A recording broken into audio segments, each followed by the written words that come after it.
Habari ndugu wasikilizaji, tunaendelea na somo letu la kuangalia virutubisho muhimu katika kupata mlo kamili. Tumekwisha kuangalia carbohydrate, tumeangalia protein, na sasa tunaenda kuangalia fati au lipid.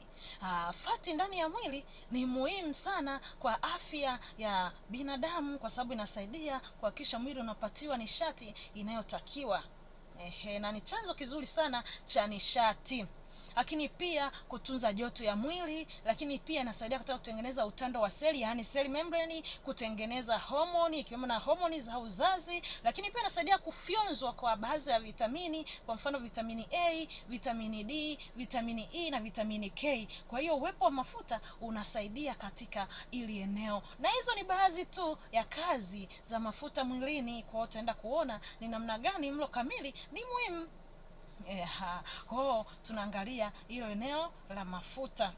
Na mafuta yanapatikana katika vyakula tunavyokula kila siku. Kuna vyanzo vingi vya mafuta, lakini kuna vyanzo vingine vinatoa mafuta ambayo tunaita saturated fatty na mengine ni unsaturated fatty. Kwa hiyo hizi saturated fatty mara nyingi unakuta zinatokana na wanyama, na mara nyingi zina sifa za kuganda. Hizi zikitumika mwilini mara nyingi zinaenda kusababisha kuongeza ile tunaita bad cholesterol, yani cholesterol mbaya, ambayo ikiwa nyingi kuzidi kiasi kinachotakiwa mwilini, bad cholesterol inaweza kusababisha magonjwa ya moyo, kuziba kwa mishipa ya damu, lakini pia kupelekea stroke, kupelekea mtu kuwa na uzito mkubwa usiokuwa kawaida, na baadhi ya magonjwa mengi ambayo yanaweza kutokana na kutokula au kutokuwa na hiyo cholesterol ambayo inatakiwa mwilini na kwa kiasi ambacho kinatakiwa. Lakini pia kuna mafuta ambayo tunasema ni unsaturated fatty, na haya yanapatikana sana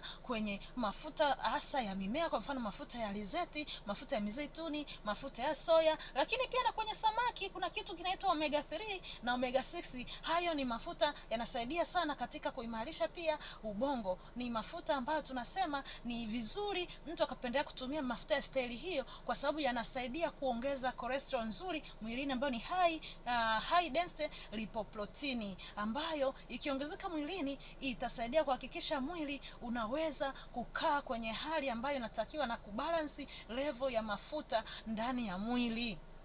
Kwa hiyo unaweza ukaona jinsi gani tunatakiwa tule mafuta yanayotakiwa, hasa yanatokana na mimea. Lakini pia mafuta ni mazuri, ila kwa upande mwingine yakiwa mengi, hasa hiyo low density lipoprotein ikiwa nyingi mwilini kuliko kiasi kinachotakiwa, inaweza ikapelekea hayo magonjwa ya moyo, magonjwa ya kuwa na uzito mkubwa uliopitiliza, yani obesity, magonjwa ya pressure, kwa sababu mishipa ikisha ziba inasababisha msukumo wa damu kuwa mkubwa kiasi kwamba inaweza kapelekea kupata pressure. Lakini pia na magonjwa ya kisukari yanaweza kutokana na kuwa na hiyo mafuta mengi ndani ya mwili kuliko kawaida. Kwa hiyo kila kitu lazima kitumike kwa kiasi ili kilete matokeo chanya, na ndio maana tunasema ni vizuri kutumia chakula kama dawa ili kupunguza matumizi ya dawa kama chakula.